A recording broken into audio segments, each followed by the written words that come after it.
Get the block out, hold it. Yeah, get there. Right here, pull the hand in behind you. You know, if you're talking about basic geometry, you need to maintain flexion in the back leg to try and keep the torso back.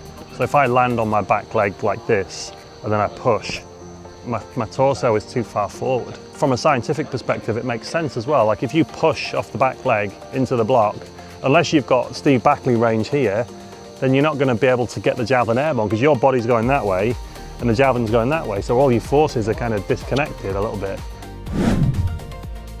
It's what they call a soft step, that you keep the knee bent and then just rotate it down. It is the soft step, but it's also got to be stiff because soft suggests soft, but actually you want to be stiff.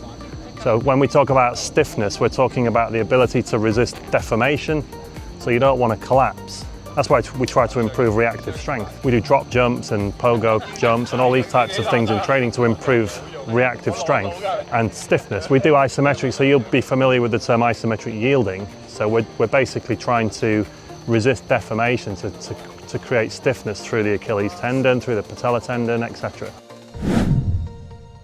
You know, you're trying to create a situation with these drill progressions where you're teaching the athlete to land and flex, so you can drop into the block like this. Keep this flexion because it keeps the torso back.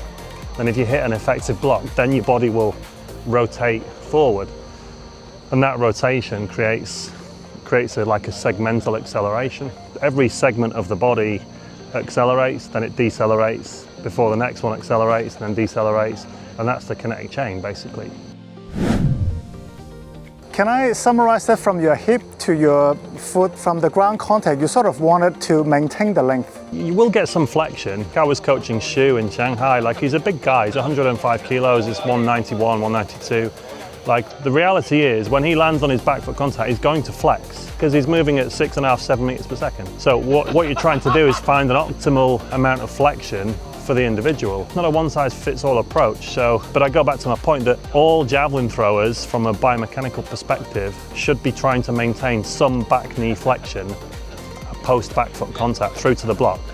Think about Jan Zalesny, the world record holder, and he would land about 2 o'clock with his right foot, and then he would drop the knee down as he was rotating, and he'd maintain this back knee flexion. You know, I'm not saying copy Zalesny, but biomechanically he was as close to perfection as anybody, even though we don't really know what perfection is.